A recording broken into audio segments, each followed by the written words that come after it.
Welcome to the only show bringing cops and the community together for some real talk and some real listening. This is uncut. This is uncensored. This is Black and Blue Live. Hey everybody, how's it going out there? Welcome to Black and Blue Live. My name is Dale. I am the host. Thank you for joining us for this very, very special edition of Black and Blue Live. We got some real stuff going on today. You're gonna love this. You're gonna love this episode. Let me tell you that real quick. Thank you everybody for joining us real quick. Let me tell you everybody joining us on Facebook, YouTube, LinkedIn, and Twitter. Thank you for that. Make sure you like, share, and subscribe to that. Share this episode with everybody out there. And then before we get going a little bit more, let me bring on my girl Lizzie. How you doing, girl? Hey, what up, everybody? Welcome back. Happy Sunday. Indeed. What you up to? Man, just chilling. Yeah, I'm happy to be here. I'm happy. I'm excited. I'm actually really excited. We have some amazing hosts on this show, or guests. Well, Yep. The hosts are amazing, obviously. We are. We like Obviously. it. We like Obviously. it. We like Obviously. it. But we have some amazing guests on the show today, and I'm super excited for the knowledge, as always. And I'm excited to share with our listeners. If you have kids or youth who are interested in law enforcement or teachers, you're looking for some insight, this is the show that you want to watch and be on here and be present today. Share, like, subscribe.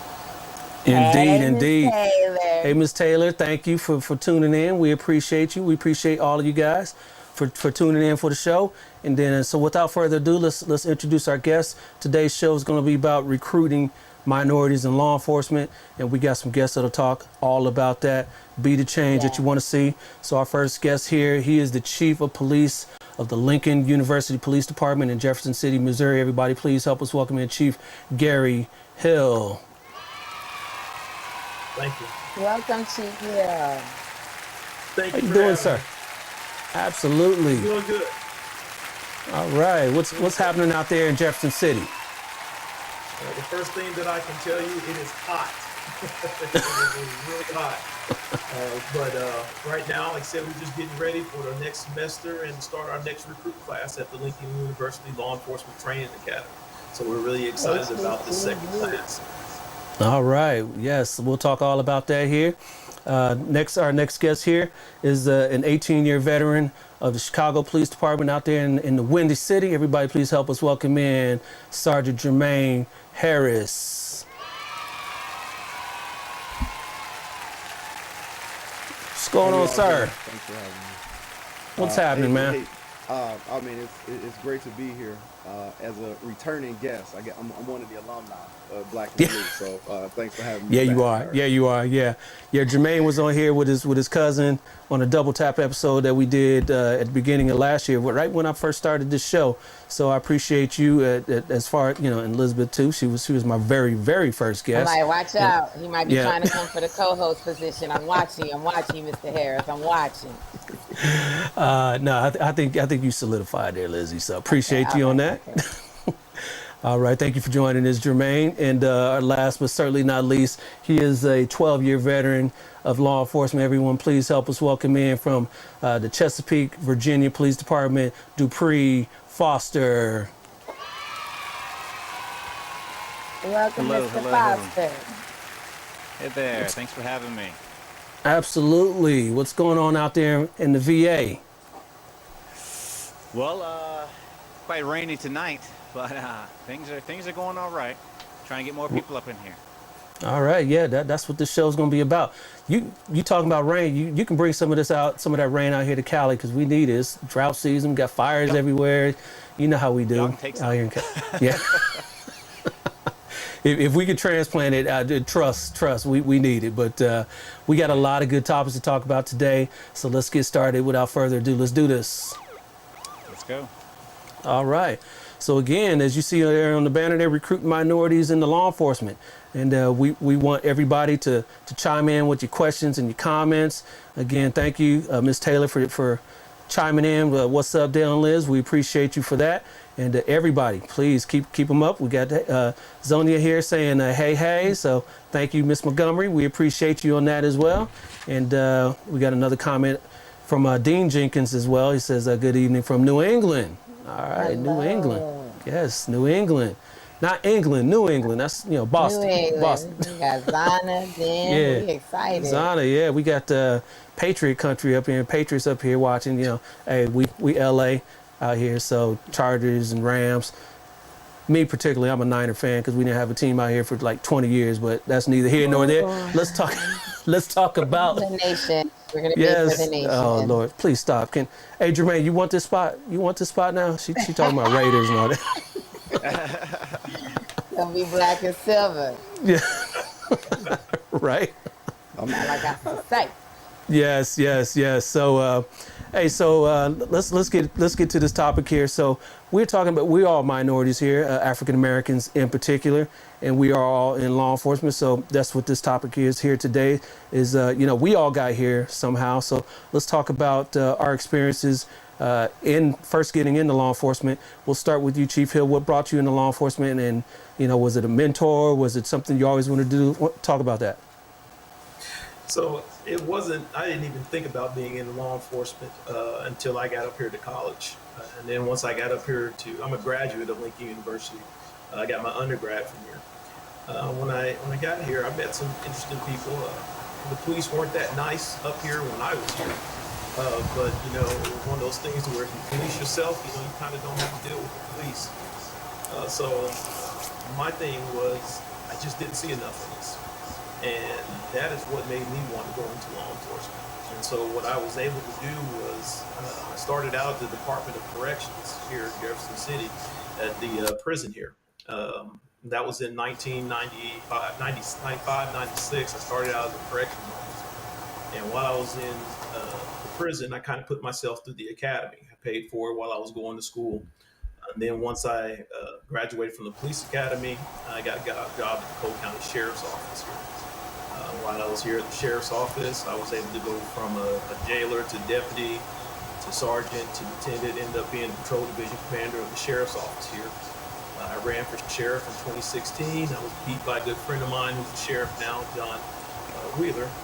And my alma mater was looking for a chief, and they asked me to come interview. I was going to be chief deputy at the Sheriff's Office. I'd already been there 20 years. And came back, and they tapped me for the job. So it's a great honor to be able to come back and be the chief of police for my own alma mater here. So that's my background and my story. Yeah. So Lincoln University has a sworn police department. How many officers are there? So I have 13 sworn police officers, 4 security guards, and 6 dispatchers. So I have a decent sized force for the size of our university. But we got kids from all over the country, so we kind of have some issues that I need to make sure that we're able to deal with when time comes. Yeah. Where is Lincoln University in relation to the rest of the state? So we're dead smack in the middle of Missouri. We're 2 hours from Kansas City and 2 hours from St. Louis. Okay. So we're dead smack in Missouri, in the middle of Missouri.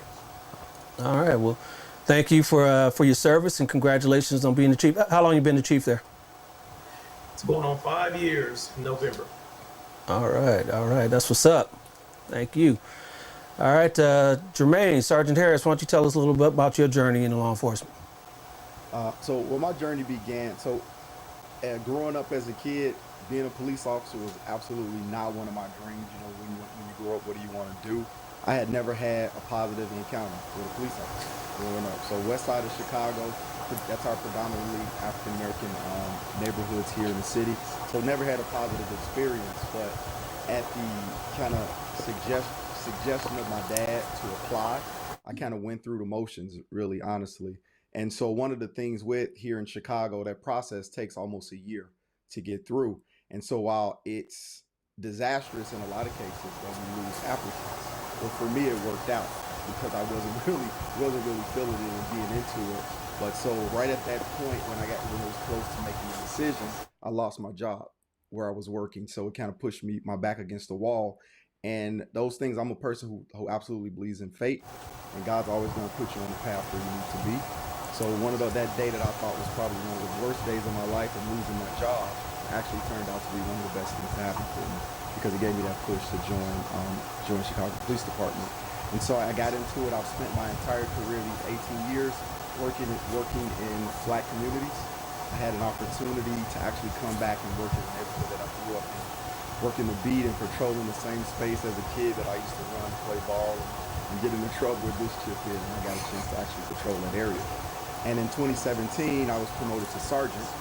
And at that time, I was given an opportunity to get into community policing. And so ever since then, still working in our West Side parts of the city, in our African American communities. I'm having an opportunity to build relationships in my neighborhoods, working with people, helping to try and show the example of what this job can be and what the potential is that when we step up to serve our communities. And so it's just been a great opportunity to get exposed to so many things that are going on in our city, but so many positive things, the things that don't go on the news, things you don't hear about when you talk about Chicago. I'm fortunate enough that every single day I get to experience those. And so I'm really grateful for that opportunity to be a police officer in that kind of environment. All right. Well, thank you for your service out there in the Wind City. Appreciate you. Appreciate you. And Dupree, Officer Foster, why don't you tell us about your journey? Sure. So for me, since I was 3, I've always wanted to be a police officer. Okay. Like one moment that I realized, hey, this is what really caused it. Growing up, I'm from a rural area here in Virginia, and growing up, really didn't see anyone like me in law enforcement as a kid. Used to watch anything cops related, law enforcement related, public safety related.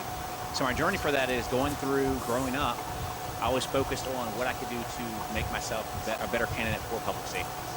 So I actually got to the fire service, started volunteering, started volunteering in an Explorer group at the fire department when I was 14. So I actually started going to emergency calls to the fire department, those types of things. Really get connected with law enforcement and start to realize like what types of calls officers respond to. That's the closest I could do into public safety. I went to college at Long University, got a bachelor's in criminology and criminal justice. And in the same year I graduated, I started the James City County Police Department, which is the Williamsburg area in Virginia. Was there for about 3.5 years, and then transferred to the Chesapeake Police Department, where I've been since 2013. And started here in Uniform Patrol, did crime prevention for a little while, which was great, working with citizens and directly with community programs and helping with security assessments and teaching senior citizens how to protect themselves, all the way down to working with daycare centers and little kids. And I've been now recruiting for just over 3 years now. This is my full-time assignment in the department, really connecting with those who have a like-mindedness and wanting to serve in law enforcement, and really helping out with helping people, supporting people in taking this role, because it's something that many people I see want to do, but in many cases they think they're not good enough for it. So really just stepping in and helping people, guide them on the way to actually getting a job in law enforcement. One of the most thing I like the most about law enforcement is that every time we respond to a call, we bring light to the darkness. We respond to calls. It's our opportunity to actually touch someone and help them out. And there's no other career where you actually go into the midst of when it's actually happening, where you can actually touch and really inspire someone or help someone at their lowest point in their life. There's no other career like it. Absolutely. Absolutely. Appreciate your service. Where is Chesapeake in Virginia in relation to the rest of the state?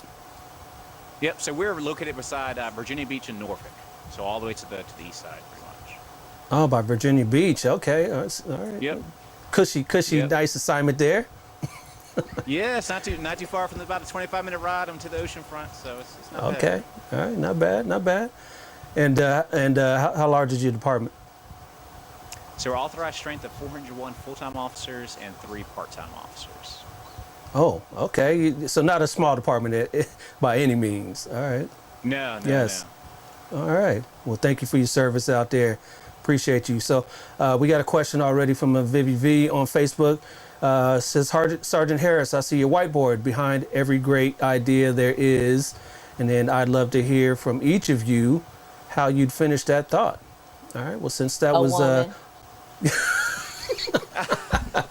Oh, not me. I'm sorry. I'll let the guest go. I'm sorry. I'm sorry. My bad. They done let me in. Oh, well, of course, a woman, but the second choice would be what? We'll start with you, Sergeant Harris. Yeah, so that thing is just to create that. The idea really is to create the inspiration. Like in this Zoom world, we're always doing so many virtual things, so I kind of have that up there to make people really think. And so with me, the idea of like what creates and what generates that. And I think behind great ideas, I think there is a suffering, right? There's a loss or a weakness or some type of thing that makes us act, that drives us.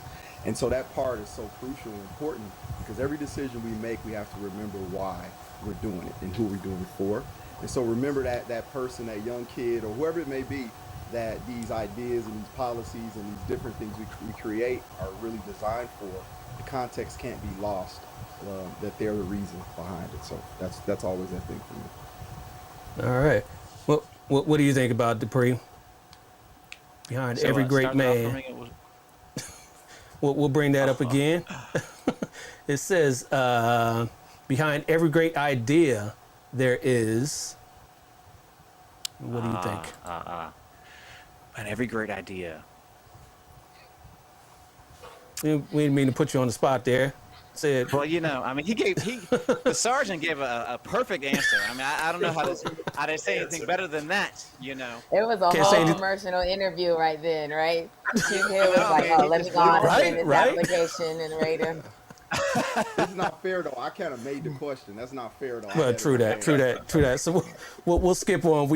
We will not put you on the spot there, Chief. Right. Chief Hill. You could say a woman, Officer Foster, behind because what he just summed My wife up. came to mind. There you go. There you go. All right. See? Yes. All right. So, in law enforcement, so each of us are in law enforcement, and I know Dupree, you said that you wanted to be in law enforcement since you were young, and then not necessarily Chief Hill and Sergeant Harris, but what about your families and your friends? When you finally got into the job, what was their reaction? Did they kind of want you to be? Did they encourage you? Did they kind of try to discourage you? What was that like? We'll start with you, Chief Hill. So my family and friends, when I decided this when I was still in college. So, some of my fraternity brothers and things like that and friends was like, man, why would you want to do that? Why would you want to get into law enforcement and then kind of be the snitch of the group and, all these, the things that go along with you wanting to make that decision to be in law enforcement. That was huge for me. And so it even also got to the point to where when I would go home for Thanksgiving and stuff, my mother would literally, because she is still in charge, would say, we're not talking about police, we're not talking about politics, we're not talking about anything that's going on, because every the holidays would come from all over the state, we would sit there and those conversations would come up. So it was hard. It was hard when I first decided to do it, but when I got into it, I started making the strides that I need to do to ensure that when other people saw me, they saw the best of me, and they saw that you can make a difference. And when you sit there and you say that whole phrase about, somebody should do something about this, I like to be that person, to be able to say, you are somebody. You have to be able to step in and make that change. And you said that earlier at the beginning of the show, make that change that you want to see in law enforcement. Anybody can sit on the bench. Yep. Are you willing to get off the bench and do what it takes to make this a better place? Because it seems to me that going into this, and especially we're talking with my own relatives and my other friends that look like me, and I always try to tell them, ain't none of us getting off this planet alive. So at the end of the day, if we don't stop and look around and take part in what's going on to make it better, it's going to stay like this. So that's my beliefs on that.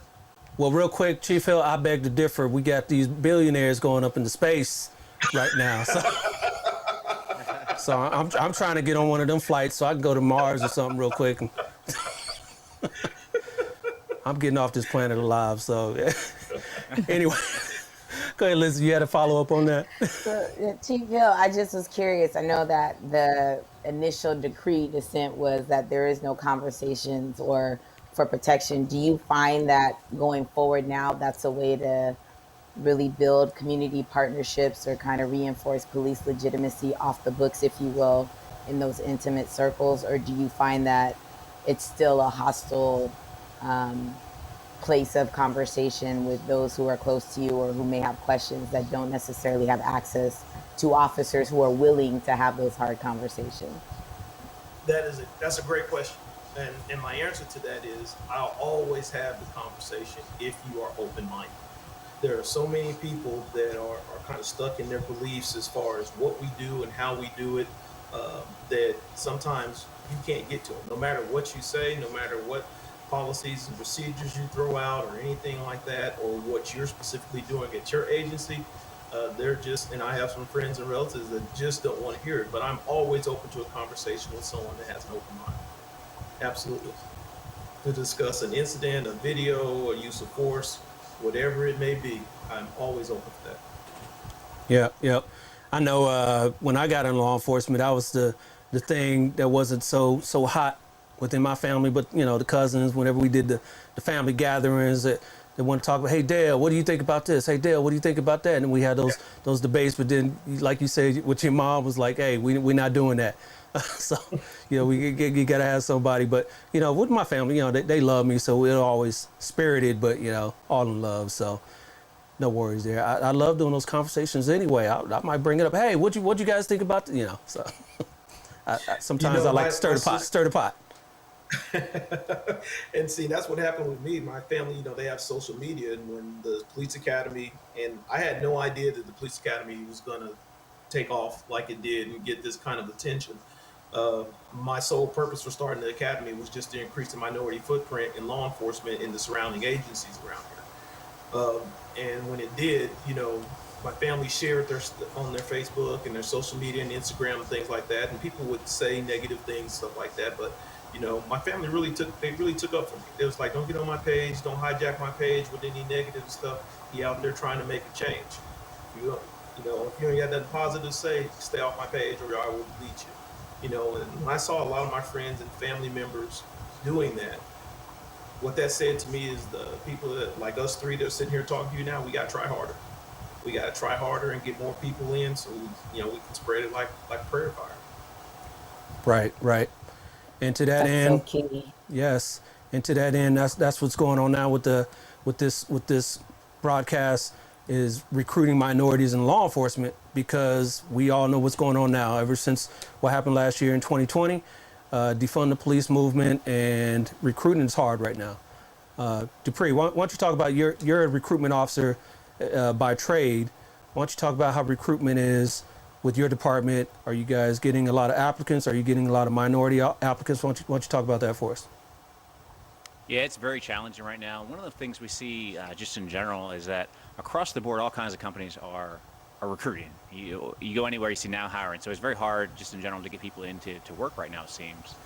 An interesting thing happened when COVID hit and things started shutting down and people started losing their jobs and things of that nature, the applicant level rose just a little bit for those people who just needed a good solid job, or there's something they thought about for a long time. And then things happened obviously last year in May that kind of turned the pendulum on law enforcement. And so numbers started going down. So it's been very challenging over the last year, more so than it has ever been as far as getting applicants in. And so one of the things that when we talk about recruiting and for minorities, I'll give you a quick example. I think it was last year, we had a gentleman, African-American male, show up for our physical abilities testing, which is the first thing you have to do to pass to get moving in our hiring process.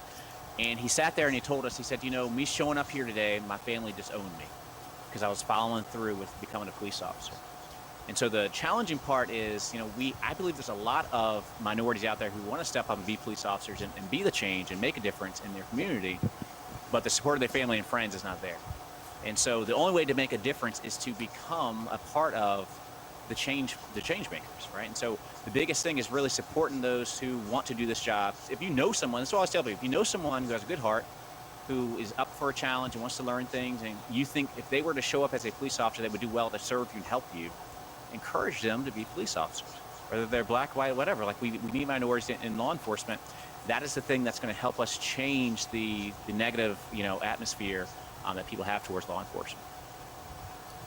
Absolutely. I know that we were talking earlier, and just going off of what you're saying in terms of there are those that want to go, I think that definitely challenges a narrative many officers of color have, and that nobody wants to do it. And Sergeant Harris, you were mentioning about a study. Would you be willing to share that with us about the study in regards to recruitment with African Americans in particular in law enforcement? Oh, absolutely. So one thing with the key thing Chief Hill, Officer Foster talked about, that the ethos of if not me then who, like so much of what blacks in America represent, that attitude. We got to look at history to understand. Beginning with the Civil War, as slaves, we stepped up to fight for freedom. In a segregated America, World War II, we stepped up to fight. Now, injustice, racism, all these issues that are going on, we are stepping up to the challenge. That's our history of who we are. Like that's the part of American history no other group has consistently been, in spite of being mistreated or abused, have consistently stand up to fight for freedom than blacks. And so there was a study in Chicago done by our Office of Inspector General looking at the hiring and evaluation process. So what we found out in that study is just looking at who applies to be police officers. So much of what we thought was that blacks don't want to be police. That's the narrative that's been told to us.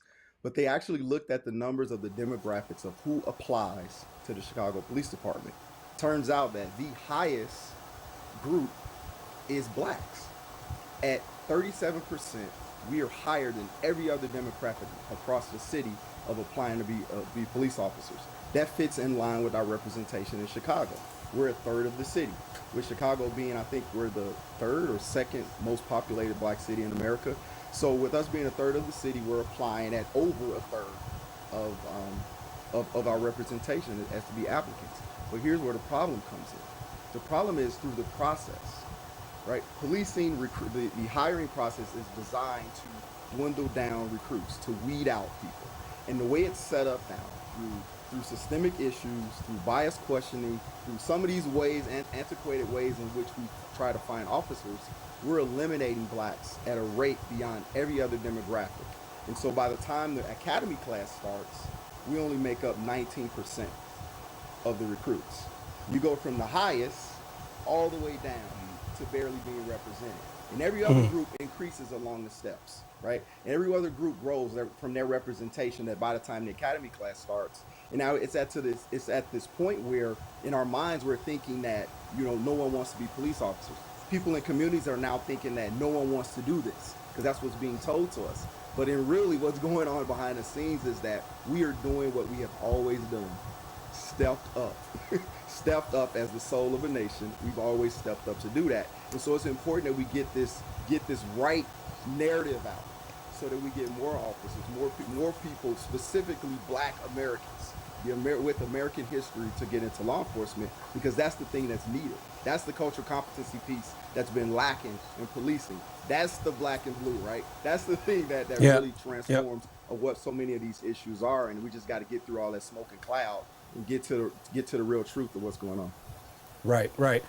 I had always thought about that, those things in the process of whittling down applicants, and when we're trying to be intentional of hiring minorities, particularly blacks in this case, are some of our standards, not to say that they need to be lowered, but do they need to be understood a little bit more in the hiring process, and not just just straight out taken out and disqualified because of what little thing, maybe a warrant. There are some things, say like patrol is you get stopped a lot in your neighborhood, and you don't have the money to pay for a ticket, so now you got a warrant where necessarily they wouldn't, officers wouldn't be stopping in a more affluent neighborhood, so those applicants don't have to worry about that. And then if they did have the ticket, then they'd have the money to pay for it. So just having warrants, maybe that's something that disqualifies an applicant. Some of those things need to be taken into consideration, and I don't know if they necessarily are. So those are things we need to think about in hiring processes. Go ahead. Just one thing I want to throw right on that. So again, it's the really quick. This will be super quick, Chief. It's one thing to add into that, right?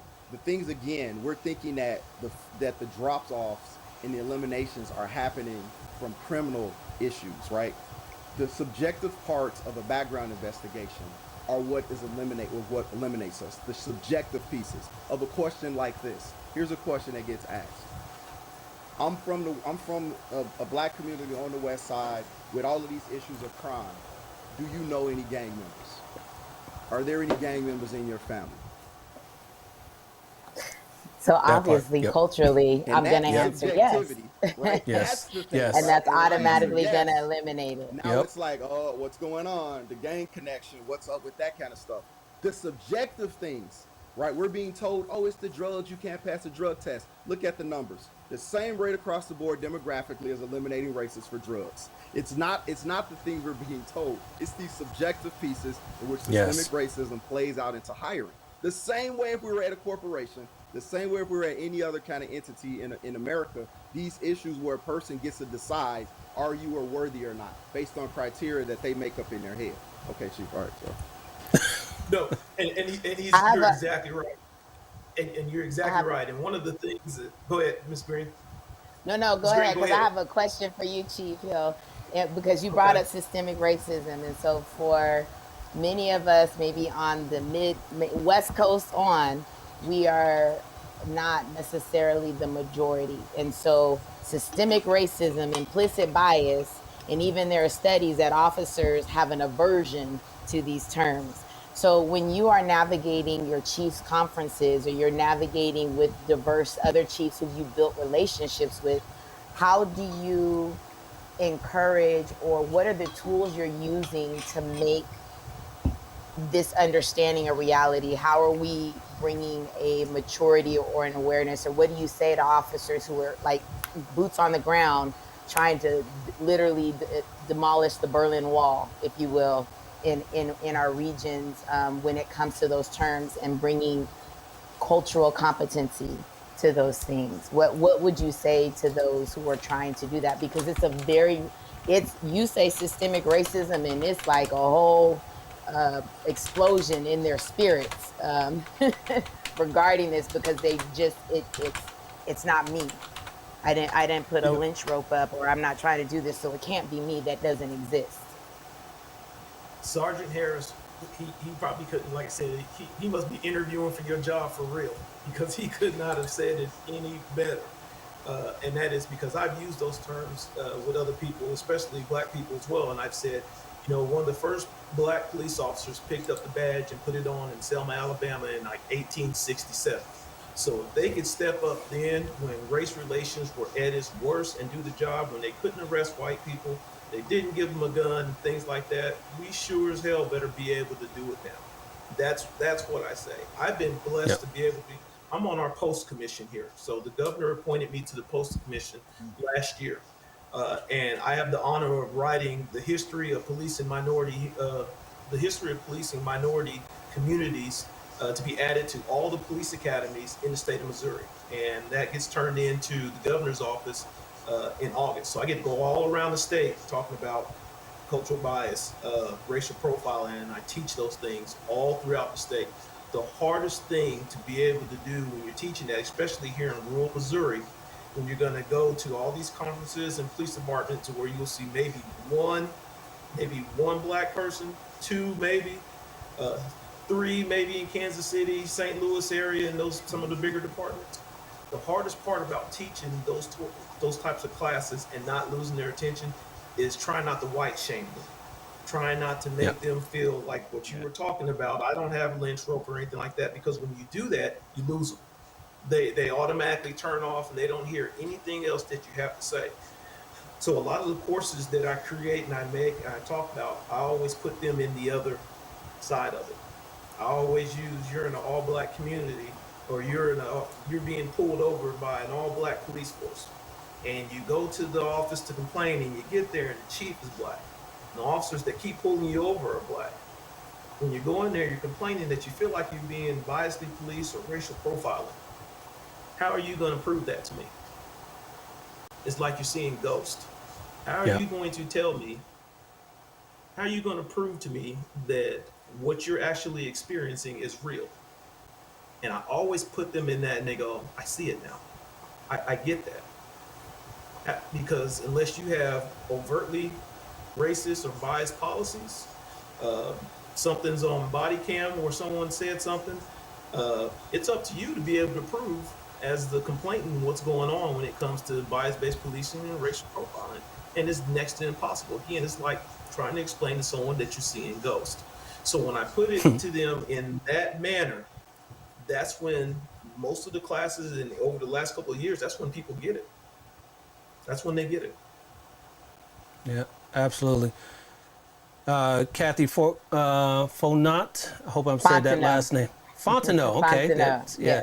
yes. Yes, she says amen, amen, and amen on Facebook. Sounds like a French name, Fontenot, okay.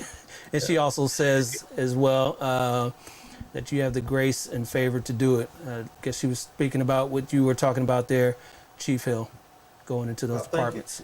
Yeah. Appreciate that. Can I say something else too about what he was talking about as far as the recruiting in Chicago too? Sergeant Harry, like I say, he's right on with that. I remember usually it's up to the chief and the administrators of the police departments as far as what they're going to do and what they're going to let go on their application process and who they're going to hire. So I'll give you an example. When I got hired at the sheriff's office, the sheriff came in there and he interviewed me. And one of the things he goes, man, you look real familiar. Why do you look so familiar? And I had to look at him and tell him, I said, sir, I was in your jail last weekend. My driver's license was suspended in Oklahoma, or some other stuff was going on. And I have absolutely no idea how that happened. And he kind of just laughed at me. And he goes, well, you interviewed well, and I'm going to give you your shot. I have that same authority at the police academy. So when someone comes in and they bring in their application and I see some stuff on there after they run their fingerprints and stuff, them getting into the police academy is based off of what I say and the director of the Department of Public Safety here, because we make that decisions. And me and her and our director here, what we've done, we sat down and talked, and both of us we believe in second chances. We believe in second chances. Now, are we lowering our standards? Can you come in there with felonies and DWIs and all this other stuff? No, but it's exactly what Sergeant Harris said. It's the things that they're going to have to admit to, whether it's a CVSA or a polygraph, that's going to usually throw people out of that running. Those questions, exactly what he's talking about. I've seen it happen to some of our recruits out of this last class. They're from Riverside, California, and the other kid is from Baltimore. Some of the things that they had to admit to in their process got through the physical and everything else. And then those subjective questions came in that they had to admit to, and the chiefs and everyone decided, you know what, this is I don't want to take a chance on this kid. And so those are the things that happen on a daily basis. We try to partner with some people over there on the East Coast, and I'm not going to say who this department is. And he was telling us about their process, and he said they had $100 application fee. They had $100 application fee, and then $100 application fee. Wow. And then $50 if you didn't get the job and you want to keep your PT test on file for 6 months. Wow. Wow. And he would be north of Chesapeake, Virginia. And when I heard that, I was like, so no wonder you guys are having issues in recruiting minorities. I thought we were going to have issues with us, and we did. And our issues revolved around little stuff that most police academies were like, I'm not going to bother with that person. We had recruits come in, and I was like, hey, your paperwork's not complete. Where's your birth certificate? I need your birth certificate. I need this. Call home to your parents, get your birth certificate. Chief, my mom on drugs, man. I lived from couch to couch before I came to college. We don't have records like that. Yeah. Okay. Contact your health department. Let's get you a birth certificate. He called the health department. They have no record of him. He don't even know where he was born. He thought he was born in the city, and it's where he was at, but he wasn't actually born there. So, walking through, I had 3 recruits like that I had to walk through and help get those documents and stuff so they can finish the process. And when a lot of black people go through those roadblocks like that, they give up. They quit. It's like, they're too much. They're asking for too much. And, and I don't know how to get it, so I'm not going to be able to get those things. And so what I've told my staff and the director of academic affairs is when we have issues like this, we walk them through it. We don't give up on them. We walk them through it. This is something that they need to know how to do anyway, because us old dinosaurs that have been in law enforcement for a long time, we're kind of stuck in our old ways in the sense of, you don't get it, that's on you. You must not want it too bad. It's a different world now. We're policing different people. Yes. This is the first time in history that in law enforcement we have 4 generations of people working together. And we all see the world differently and police the world in different generations. And that's been half of the problem. We're going to have to make some adjustments because everybody knows why the dinosaurs went extinct, right? Because they failed to adapt to change. We as administrators, recruiters, and officers, we have to adapt to what's going on in the world right now in order to increase the minority footprint. We have to. I love hearing that you said you would actually walk them through, because just like you said, a lot of other places would be like, hey, that's on you. We don't have time for that. Dupree, what are you guys finding that in your agency where where you're trying to get people through? Are you actually helping people out, or are you just giving them here's your time frame, if you don't have it in, and we're moving on to the next person?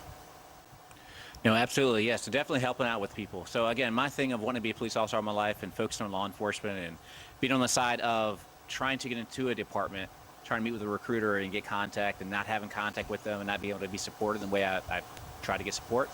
We help people out the most we can. One of the things I noticed on the front end is a lot of applicants don't, just like Chief was saying, like they'll be missing out, their paperwork's not fully completed. Or they're late turning their documents in, things of that nature. And one of the things I noticed as we're talking here, just think about my numbers, is so the first thing for us is you apply online for whatever position, whether you're coming in as a trainee to go to our police academy, or if you're coming in as a certified officer transferring in from another agency in Virginia. The second step is submitting a background package, so our personal history statement. And that asks all the criminal history, all the contact information is in there. And I noticed that a lot of people get to the point where they don't even submit that. And I think because they see that and like, oh, this is so much, they disqualify themselves. And so I'm always telling people, hey, don't disqualify yourself. Because the answer is always no if you don't put in for it. And so I help on the front end. I'm the main person that contacts every applicant who has applied to the department and works with them to get them started in the process with us. Once they've completed their PHS, their background packet, they come in for the physical testing, and then they go right into a background investigations phase where they're assigned to a background investigator. And we tell them, our background investigators are your champion to get you through the process. They are not trying to disqualify anyone. Obviously, the big thing is being upfront and honest. Like we can't let things, felonies in and things of that nature. One of the big issues we had was our marijuana usage. There was a 3-year disqualification for anyone who had used marijuana. That just finally changed in March of this year. And since July 1st, marijuana is now legal in Virginia. It's no longer a disqualifying factor, although you're going to have a drug test, and obviously when you're working, you're going to be random drug tests as well, so you can't have it in your system. But if you've used it at some point before, it's not going to be a disqualification. We're losing a lot of applicants who maybe went to a party and tried it one time, or they know they had a brownie, think marijuana was in there, so that's usage, and they were kicked out, right? And so fortunately, that part of it has changed because when policies are set, there's no discretion on those types of things, right? If it is what it is, black and white for those types of things. But that's changed now as far as marijuana usage. But yeah, people need support through getting through the process. For me, and I have to remind myself, I always wanted to be a police officer, so my mindset was always towards law enforcement. I went to college. I used our career services. I did mock interview systems. I went there and they helped me with my resume. So I did all of those things on the front end. But I realized that a lot of people haven't had that support, or they haven't thought about law enforcement all their life. And so it's something maybe new to them, so they're not really sure what the terminology. That's another thing, right? People will talk about, well, you went to court, like what was your disposition? Like they don't. What does that mean? Like I don't know if I was guilty or what. Like, so helping them with the terminology of things and those types of things is important as well. Absolutely. Yep. You had mentioned something, Officer Foster, about the background investigator being your friend, and a couple of our eyebrows went up. And just curious, Sergeant Harris or Chief Hill, has that been? Has that been maybe the experience in your agencies, or does that? From my experience, and it's small, it's tiny, that ain't never ever been the culture of most agencies that were trying to, it was really more of a weeding process. And so I'm just curious if that, and then my follow-up to that was how or when, Officer Foster, did that become the culture in your agency? Because we're looking for tools. We're looking for tools to make impact, because if not me, then who? But just if y'all, Yeah. if Chief Hill and Sergeant Harris could address that, and then we can talk about that follow, because that's new to me. I feel enlightened. I just I'm snapping Yeah. over here. Right. Okay, bless Yeah. God. Yeah. Go ahead, Sergeant Harris. Yeah, I got nothing to add beyond Miss Green's comment about just the idea culturally about what we represent. Especially then again, Officer Foster talked about this, right? About the idea that most people don't know or understand terminology and process. So as black people, right, like this the government, like what make sure they don't catch me up. I don't want to say the wrong thing. They might show up and get Yeah. my mama. Like, Yeah. it's just you want to that you're going into a lot of that uncomfortable feeling because you just don't know. And in many of those cases of what we tell as just as officers who are recruiting other people to join in, we always tell them, tell the truth, right? Tell the truth, be honest, and be open. And in many cases, right, what turns out is like those things about acting the truth, like you talked about with the marijuana thing, right? Telling the truth gets you disqualified, right? And it's just, those cases, again, it goes into more just within the process in itself that kind of becomes what an issue. But I absolutely agree with the sentiment that being a friend is not the way you feel when you're sitting in there under those lights being questioned. So. No. No.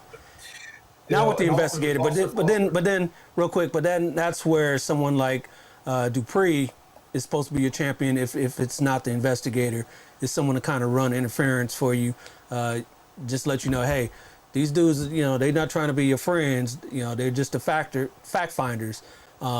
Let me help you out with this. Let me help you out with that. So, go ahead, Chief Hill. Yes, sir. Officer Foster had said something about. So what we do at the academy is that first week and a half, as one of our report writing exercises, we teach we teach the recruits how to do a resume. So we make sure that they are able to complete a resume, and we do that as part of one of our report writing exercises. And then we make them make a list of friends and family members that they can use for their contact list. So when they ask for references and things like that, they have a reference list and a resume on file with us already towards the end of the academy. And so we do that because we bring in a lot of other agencies to come in and talk to our recruits, and so that they're ready to be able to apply right then and there, because a lot of these people that come in and talk to our recruits already, they're ready to sponsor. We have agencies right now that will sponsor. See, Missouri is kind of different in the sense that we're allowed to have independent police academies. So there are some states where you can't be a police officer unless you get hired by a police agency first, and then they put you through their own academy or a state-run academy. In Missouri, we have independent police academies, and so that allows people to go to the police academy and be a free agent as you do. Once they graduate, they can go work for whoever they want to work for without signing any kind of contracts or anything else like that. So it also makes it better for minorities in the sense of, you may have to admit to something that maybe Chicago PD or Chesapeake wouldn't hire you for, but maybe Springfield, maybe Joplin, maybe one of the boroughs of St. Louis or Kansas City were like, hey, we have officers, that's not an issue, we'll hire you on as probation. So it allows us to be able to do that, because again, that's just one of those roadblocks. It has always been that way. And in the sense of, if I get hired by the department, they'll put me through the academy. But again, as Sergeant Harris just said, that's a way of being able to whittle out the minorities. And we've seen that time and time again over our history when we're trying to figure out why we don't have a lot of minorities in law enforcement. Yeah. We have a bunch of those academies out here in California as well, and even some of the departments will allow you to go in as well without being sponsored, and with hopes that you get sponsored before you graduate or even after you graduate. So that happens as well. We've been talking about your academy all this time, and we didn't even talk about how did it all started. What was the impetus to that? Why don't you talk about that real quick before we move on? So the emphasis behind it was, again, I just want to increase minority footprint in law enforcement agencies. And around here in mid-Missouri, it's a rare occasion you see a police agency, regardless of how big it is, with more than 2 or 3 African Americans in it. You just won't see it. Even in St. Louis and Kansas City, you'll see a little bit. So when I was at the sheriff's office, I was always trying to recruit more minorities. I was the first Cole County Sheriff's Office has been in existence since 1821, and I was the first black supervisor there ever. That kind of stuff to me is crazy. Yep. So I always want to make sure that, I set the example so that other people can follow my lead and I can help them and bring them on board. So while I was there, and it's not as big as Chesapeake or anything, we only had 100 officers at Cole County Sheriff's Office. But we would bring in interns from Lincoln University. And then I would help them, pursue their careers, whether it was the FBI or another law enforcement agency. And then after the sheriff's race and everything else, and I got over to Lincoln, I was like, now's the time to try to push this because we have a great criminal justice system here.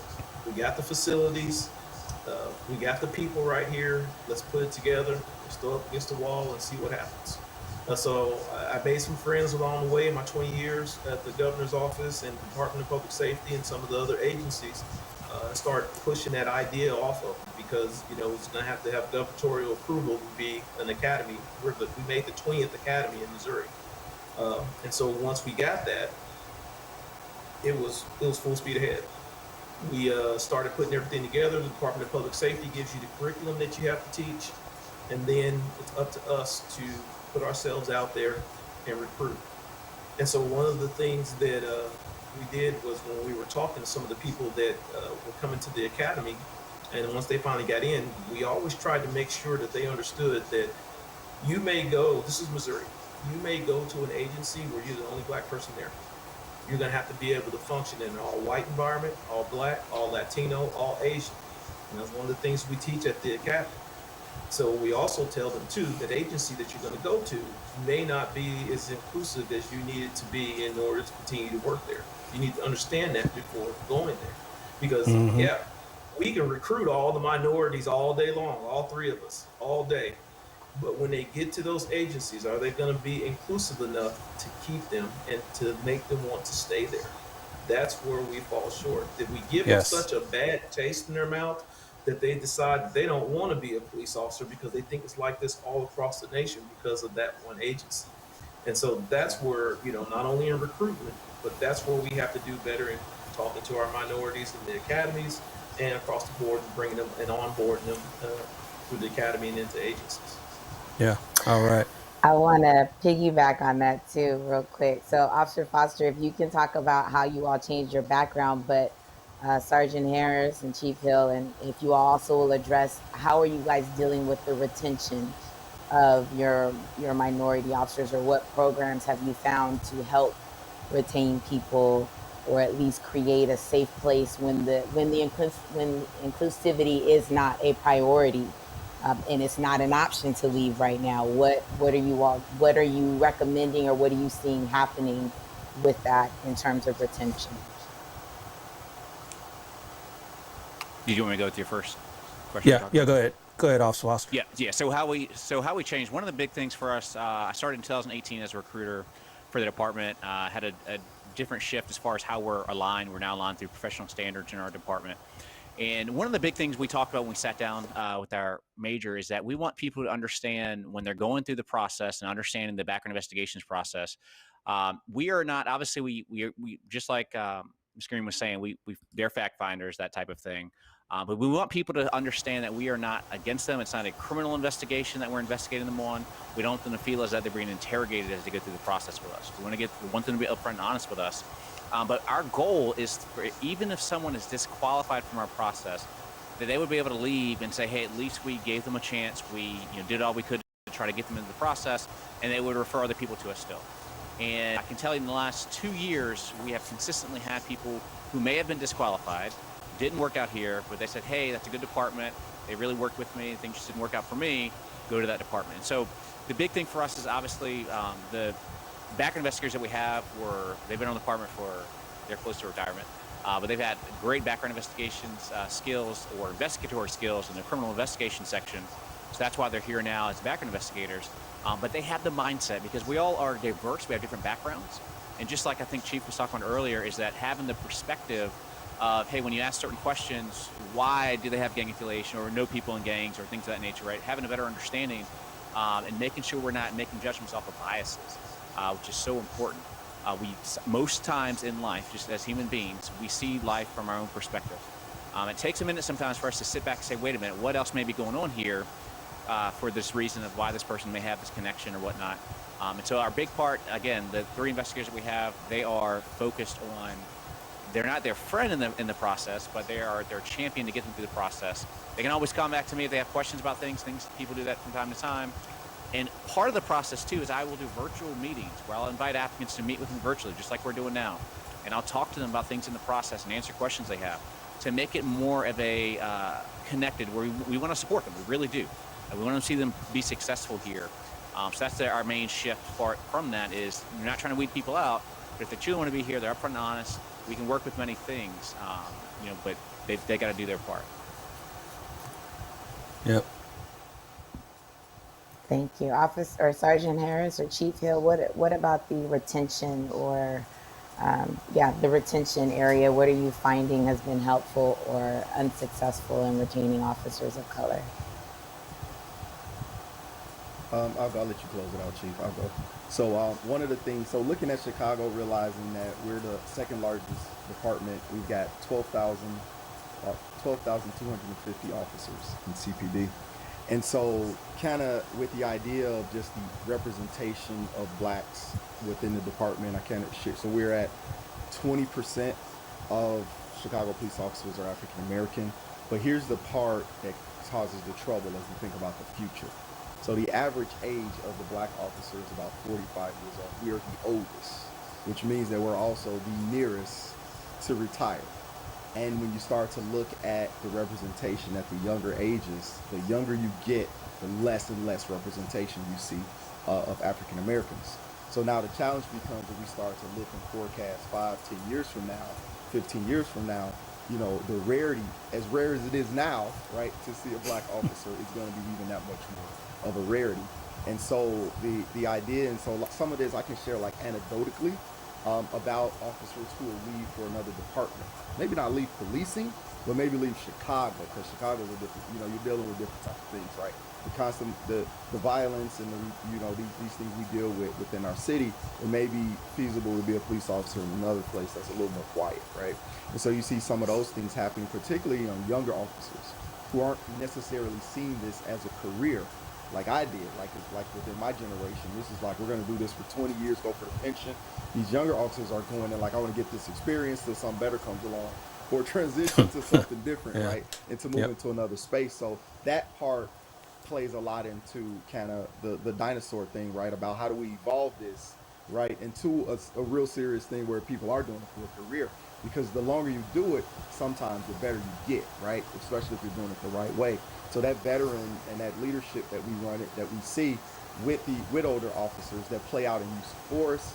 Typically, as you look at use of force incidents, right, officer-involved shootings, the age and the tenure of the officers, especially the ones that are sketchy, right, are younger officers, are newer, that aren't so seasoned. So that's one of the things that we really have to kind of focus on and figure out, like to get that younger officer to stay on long enough to develop some skills, right, to be able to be that seasoned officer that can handle and deal with these situations. Yeah. Yep. Yeah, he's absolutely correct. Lincoln University, unfortunately, because we're a university police department, I'm a starter agency. So I have guys maybe 2 years tops. But one of the things that I was able to do since I've been there is my captain's black, my patrol commander's black, and I have 2 white sergeants. When people come to our agency, especially when black people come to our agency, they see upper mobility. So a lot of agencies, you may see someone who's black as a police officer, but when you look at the ranks, when you look at the rank structure, are you seeing blacks at every level of the chain of command? That is a big recruitment deal for all agencies, when they can see that other people look like me are able to rise through the ranks. That part. In order to do that, we have to be able to put those people in the right positions. In order to be a supervisor with me, I send you to first line supervisor school, FTO school, executive management school, and then they go to an 18-month command college. That's just to be a sergeant. Lieutenants and everybody else have that. I pay for that out of our budget. Some agencies don't have that, but I do that so that if they do decide to leave me, whoever's getting them is getting a good product. They're getting a good police officer who's educated, who knows what he's doing, and whatever community he goes to, he's going to be able to help that community. See, a lot of the other agencies don't think like that in the sense of, I don't want to invest my money into someone and then they up and leave. And then they leave it. That's huge. They're like, we spent all this money cultivating this guy and getting him ready, and he went and left and went somewhere else. I don't see it like that. I see it as is when they do leave me, whoever's getting them, they're getting a well-trained police officer that's very educated and knows what he's doing, who's going to be able to bring other people like him into the fold and help them go up the chain the same way. And see, that's one of those things to where we have to change our mentality about how we're doing things in order to make things right, in order to see us rise through those ranks. As far as recruiting is concerned on all levels, the biggest thing that we have to realize is especially for us, is times are different. He Sergeant Harris couldn't have said it any better. When I was growing up, it was, hey, you get a job, salary, so you can take care of your family, and everything else, you always have income. Now it's, I may want to do it, but if I decide to change my mind in the middle of it, then I'll go do something else. We see that with a lot of the recruits that are coming out of the academy that are staying, not even finishing FTO. Jefferson City Police Department here has probably about 100 officers, as well as the county. The Missouri State Highway Patrol headquarters is here too. They're going through the same thing that every agency around the nation is going to, and that is just a different mentality, a different mindset of the recruits that we're getting. They're in and then they're out. They decide that they want to do something else. For the most part in the state of Missouri, on a deputy salary or a police officer salary, you can't have a family of 3. It's got to be you and your wife, or just you. So if you think you're gonna get rich doing this, you're sadly mistaken unless you got 3 side hustles. So it's one of those things where you have to decide on it. I want to be a police officer, but do I want to do it in a big city? And that's what Sergeant Harris was talking about. Chicago got some different things going on. St. Louis, Kansas City, they have some super. I think we're number 1 in homicides in St. Louis right now. So they have some big things going on. So a lot of people want to do it in rural, right, outside of the big cities, but you can't make the money and survive. And so when we start talking and recruiting minorities on that and telling them about, what they pay, they're like, what? Man, I got student loans, I got this, I got that. No. How am I going to be able to pay my bills on what you guys are talking about? And so one of the things I tell people when I hire them, I say, this is what you make. So you can't go out and buy the Benz and a $300,000 home. You're only making $30,000, $40,000 a year. You need to live within your means. Those are things that I have to say. And then I realized some of the recruits would come to me and say, I'm glad that you told me that. I didn't even think about that. I just, my first, real job, and, I was ready to go and get this first check and ball out, And so one of the things that we have to do is ensure that, just like Officer Harris and Foster said, we got to give the correct information to our minorities, to all our black folk that want to be police officers. We got to give them the correct information and put them in a position so that they can be successful in any law enforcement, whether it's East Coast, West Coast, or the middle of the nation. That's what we have to do. That's why I love your show. That's why when you called, I was like, yeah, I'm on. Appreciate that, Chief. Absolutely. And you real quick, you kind of answered that within your department, minorities in your ranks. Why don't you, Sergeant Harris and Officer Foster, tell us about minorities, particularly African Americans in the leadership ranks of your departments. Because like you said, officers will want to see that there's some sort of upward mobility if they're going to go to that department. What do you think is going on at your departments? Go ahead, Sergeant Harris. I'll jump in first. Yeah, so one of the things, so with us, we've got our superintendent is black, as well as the second rank, the second in charge is black as well. They did a story during the pandemic where we had our 3 highest ranking members were all African American, right? So in representation, it looks great. But when you go under that, you go actually into your sergeant lieutenant ranks, the ones that are actually on the ground on patrol that are doing the work that represent the bulk of what the department is, Yep. it's a different view. It's a very different view. And so I'll talk a little bit about, blacks make up a third of Chicago, right? We're 20% of the department. But now you start talking about promotions, that percentage is dropping, starting to drop quickly. I think we're at about I looked at the numbers, 15% of the sergeants are black. Every other group increases, right, in representation. 40% of the department is white, but 66% of our sergeants are white. They're going up, right? They're going up even from the application phase, right? They're going up and up and up in representation, and we're going down, down, down, down, down, right, on that path. And so looking at the lieutenant rank, I think we're barely over 10%. So just consistently going down in representation. And that thing, right, where we can see it in the superintendent, right, but in the day-to-day encounters, interactions with our community members, when you're being pulled over, when you're asking for a supervisor, right, at the call and at your house, you're not getting that view, right? You're not seeing that in real life. Yep. Yep. And what do you think those numbers are attributed to? Is it there aren't mentors? African Americans, we're not mentoring each other to promote. What do you think that is? Yeah. So much of it is, so I'm listening to Chief talk, and I'm like, man, that sounds like a nice department they got over there. So the idea of investing, Right? I'm kind of like, hey, Chief, what's up? You I'm like, fly the app? man, What's I'm going like, on? Listen, I teach I'm like, well. Holla at me. so Chief Hill is investing in leaders. That Yes. concept, it seems foreign, and like that's a foreign thing, right? With this idea of actually getting people on track. But look at successful companies, successful organizations. They invest in their people, right? It makes for an environment where you feel you're a part of something. It builds your motivation, your morale, gives you a sense of worth. All of these different intangibles that come out of that by you simply saying, I think you got something there. I believe in you. I want to give you a chance, right? And so that thing is missing. And so what you end up having is people getting settled into these spaces of like, I'm here again, like average age of our blacks, right? 45 years old. Like, all right, I'm here. I got my job. I got I'm in my salary's pretty good. I'm thinking about my pension. I don't want these responsibilities. I don't want to deal with somebody doing shooting, and now I got to be the run. Like all of these things that are going against it because again, it's a foreign thing you don't quite understand, right? It's just like getting into policing in the first place. You don't really understand what it's about. And so our guys and girls are just more likely to just say, look, I'm just gonna ride this out to my pension and let these things kind of happen. But there's really no serious leadership development process in our department to actually create a pathway so that people can see it, right? Something you can see and understand and go after, right? So that it's actually relatable to you. That doesn't exist here.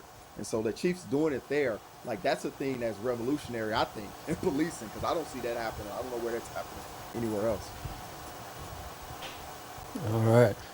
And Dupree. Yeah, that's so important. I love that aspect that Chief runs as far as investing. Because the coaching atmosphere, the coaching aspect of law enforcement isn't there, and that's what we really need. When you talked about them graduating or starting and getting that first paycheck and they want to jump and buy a new car, I see so many recruits go out and get new cars. And it's like, Yep. then we get the stress of, I don't have enough money to pay the bills.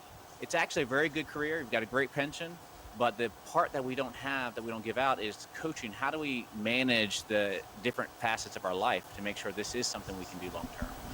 When we talk about minorities and leadership in our department, our chief is black. He's been on the department since 1982.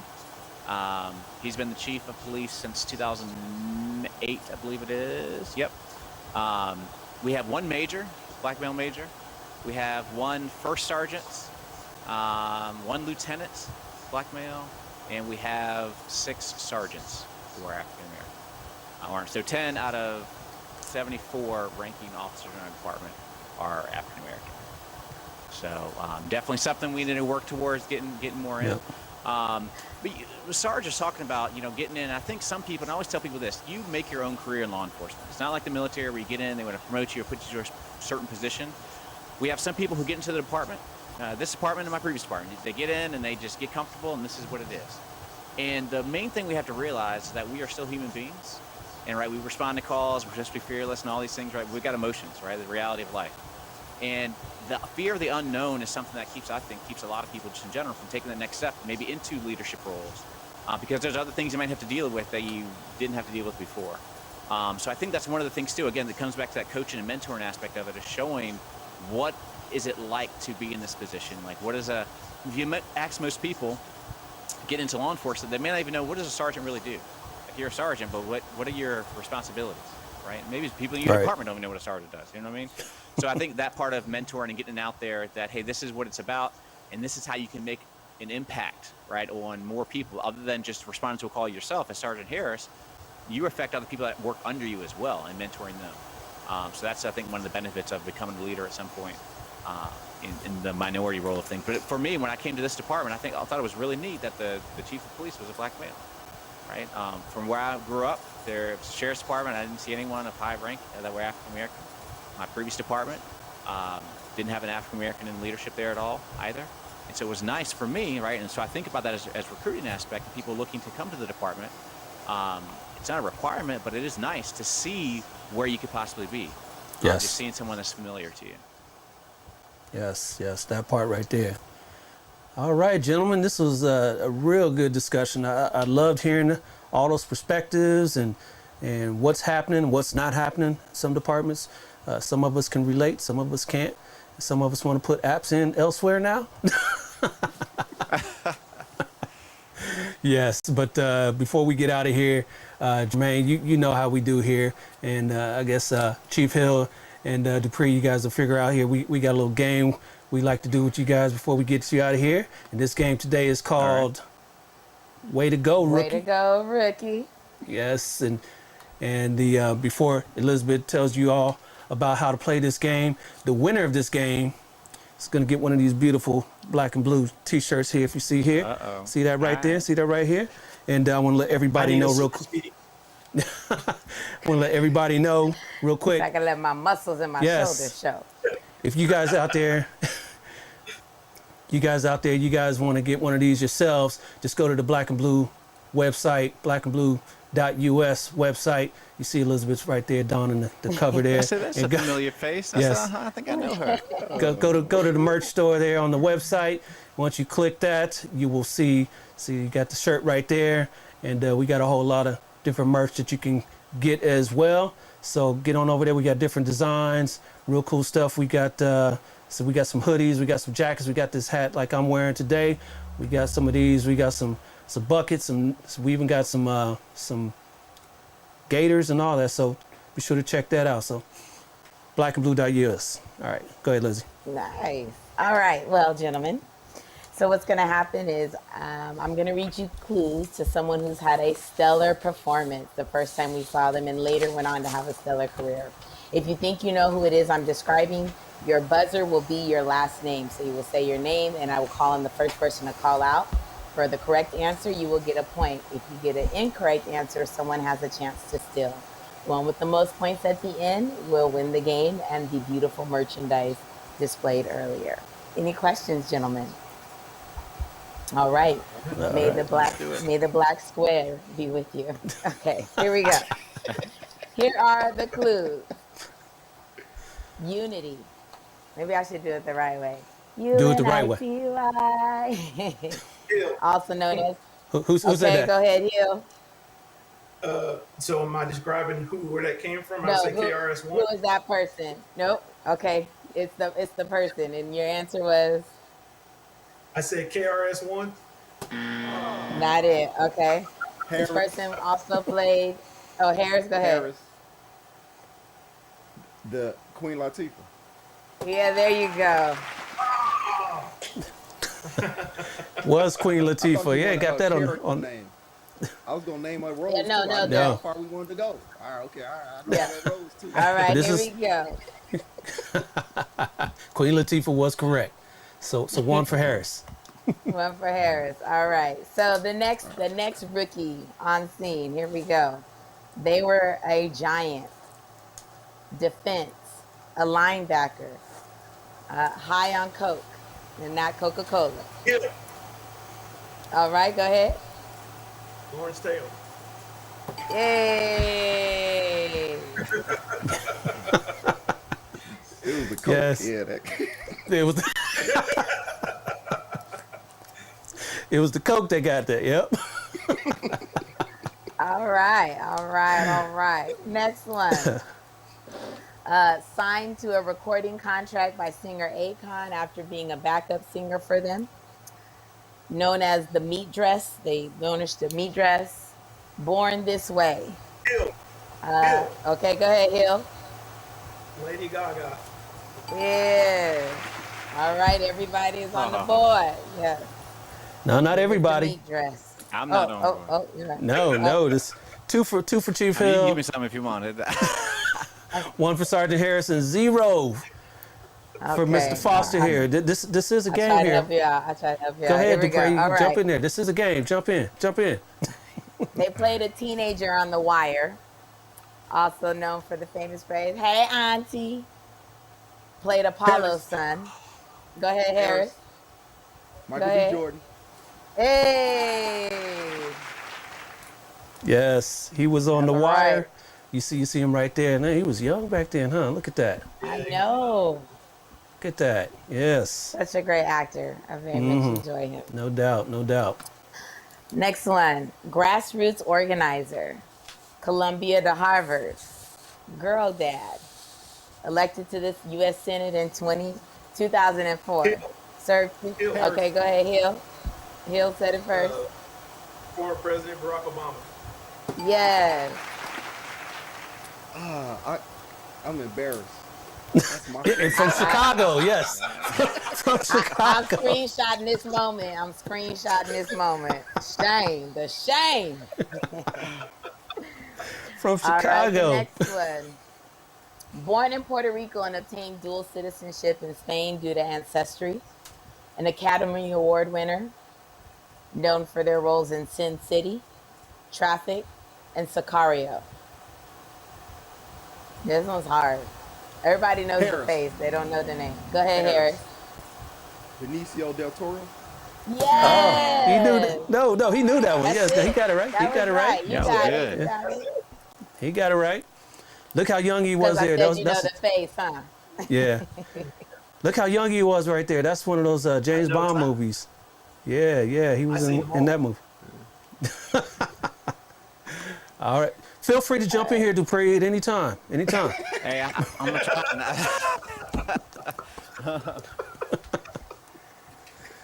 They don't have time to watch All movies. right. You over there recruiting officers. All right. Yeah. Next one. Okay, the next one. They had a manager, Ben Heller. They're a rap group. Jerry MC Heller was Ren. Jerry Heller was the manager. Yeah, I'm sorry. Jerry Heller was the manager. Harris. They were a rap. Harris, go ahead. NWA. Yeah. Rolling down the street in my Yeah. six Wow. All right, the next one. This person placed 7th on American Idol season 3. Had an Oscar, Golden Globe, and numerous Grammys. Harris. Wait, go ahead, Harris. Redeem yourself. Fantasia. Oh, Fantasia. Jesus, be a No. fan. Was not Fantasia. Let me hit that wrong button again. Play Effie and Dreamgirls. And I am telling you. Chief You're or gonna Dupree, love nobody? me. She's gonna play Aretha Franklin in the upcoming biopic. Not J-Lo 3. from the block, but 3, 2, 1. Okay, I got it. Foster. Well, go get it, Foster. go ahead, Foster. Jennifer Hudson. All Yes! right, he's on the board. Shame to Harris. That's 2. That's 2. Yeah, she's from That's Chicago 2 too, right? touchdowns. Nah, he gonna have to say he from Bloomington after this. you gonna have to be from like Romeoville or something. It's a wrap. You done. You go and throw that credit Oh, over Lord.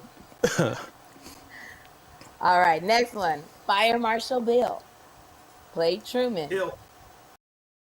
Okay, go ahead. Hill. Go Jim ahead, Carrey. Hill. Yes. Jim Carrey. That's right. All right, it's tied up Alrighty then. 4-4 with the Hill and Harris, and at least Foster's on the board with 1. All right. All right, the next one. This person is from Brooklyn.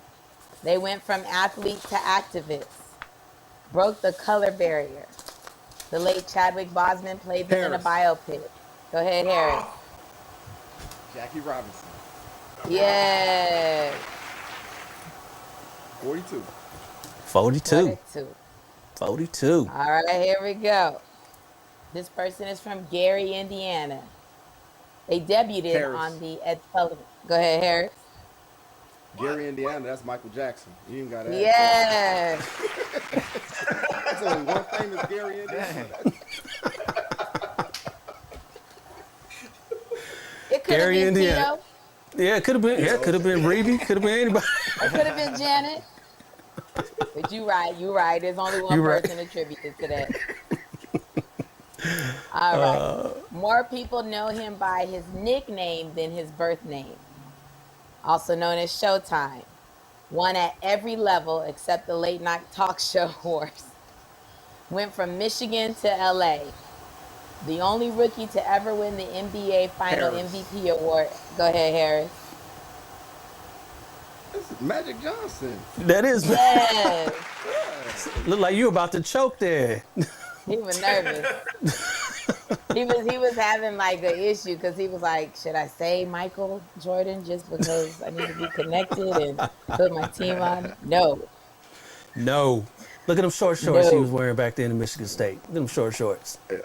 Them Yeah. shorts I is couldn't back remember his in. real name. Oh yeah, they are I back couldn't in, remember his huh? real name, and I was like, "What's his?" I could. That's why I was talking. Right. Irvin. Yeah. Figure out. Irvin. Yes, Irvin. Most people know him as just Magic. Yeah, but his real name is Irvin. All right, last one. All right, the last one. This person was Charlene on Different Strokes, Penny on Good Times, Pleasure Principle. Oh, we are a part of a rhythm nation. No? Famous Little Sister? Nobody knows. Oh, Come I on, was someone- trying to let him Okay. get it. Janet. Jackson. Janet. Yes. But Oh, to that be was fair, a. you all were real heavy on the Midwest questions, though. So I mean, See, that's what it was. Yeah. just saying. Is that what it was? Is that what it was? I Yeah. feel like all the big numbers, though, Harris, we missed. I feel And like- and I put this thing together. You notice that this one here, this last slide's got 4 pictures of Janet because Janet's. I've been in love with Janet since, not since Penny, but since that when she was Charlene on Different Strokes. That's when I was like Janet. Janet's my girl. Wifey knows that. My wife knows that. But Listen, Janet. the only reason I'm yes. in law enforcement is because I couldn't be her backup dancer. Because I know all the routines. I was gonna be with For her or real. Madonna. New Edition was my backup, but I was supposed to be her backup dancer. But you required rhythm. Yes. So, it was out. Well, it looks like we do have a winner. We got 8 to 4 to 1, and that is Jermaine Harris. We got a winner here. Hey.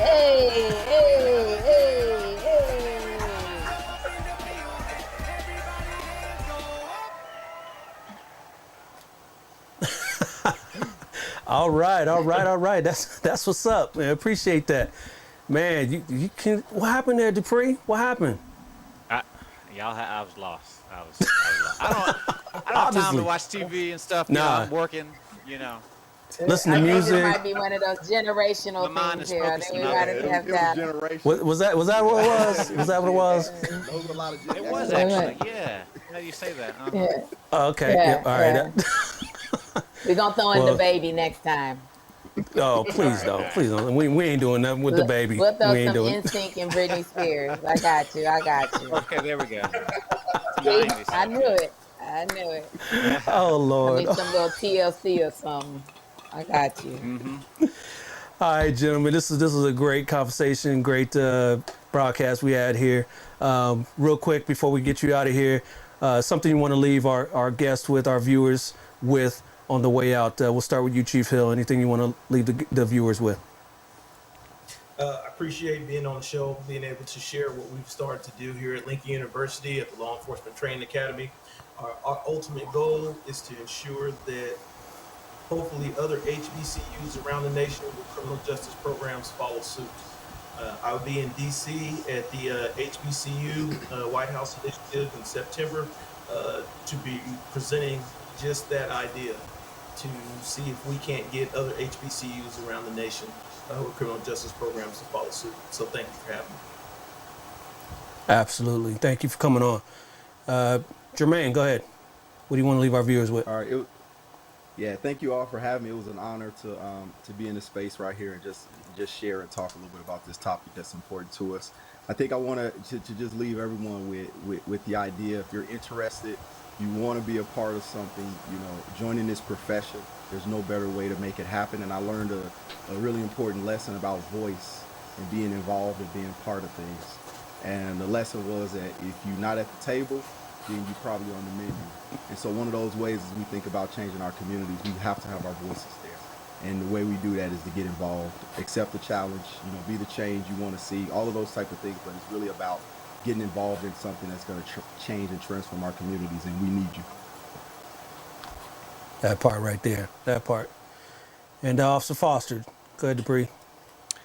Yeah, this has been great. So one of the big things is make sure you understand that you have unique gifts, skills, talents, and abilities that this world needs. And that this world, there's someone out there right now that needs someone just like you to serve, to show up to their call, right? With your unique life experiences, skills, and perspective that you have on life to help them out. And so it's important that you understand that you have something to offer and that this is a career field that you can get into, really make an impact on people's lives. But it's up to you to step up and do the hard work. But there's people out here, just like you see all of us here. We want to support you and help you. Connect with us on LinkedIn and whatnot. If you have questions about something, I've mentored many people who are just interested in law enforcement. So look into connecting with someone. If it's something you're interested in doing, we want to be here to support you. Absolutely. Love that. All right, gentlemen, thank you once again. Stick around for a little bit more. We'll debrief after we sign off here, but thank you for coming on. We appreciate you. All right, so that was a good conversation we had there with Elizabeth. So many diamonds and jewels and pearls today. Yes. Hope you guys were writing that down. We had fun. I loved it. And everybody, be the change you want to see. Take the time to look into law enforcement. It's a great career. Elizabeth and I are in the career. We've been in it for more than a decade, and it's keeping us going. It's keeping us going. So hopefully some of you guys out there can take over for us when we call it quits, right? Yep. And if you enjoyed today, please tag and share with other departments where you want to see an increase in recruiting or they're looking for ideas. Share this with them. Your chiefs to get it and review, take the meat, spit out the bones. But we do this so that we can build a cohesive unity amongst law enforcement in general and have safe conversations. So please share this and get this information out and connect with so many of the great guests that are on here. Absolutely. All right. So again, this is a great conversation. My name is Dale. That's my co-host Elizabeth, and this is Black and Blue Live. We'll see you next time when we out. He'll be dead or in prison shampoo. Yeah, these are all the terrible conditions that we bind and we put inside the minds of our children. Can't you see we in despair? Look around, we got crime everywhere. But you still sell false hope.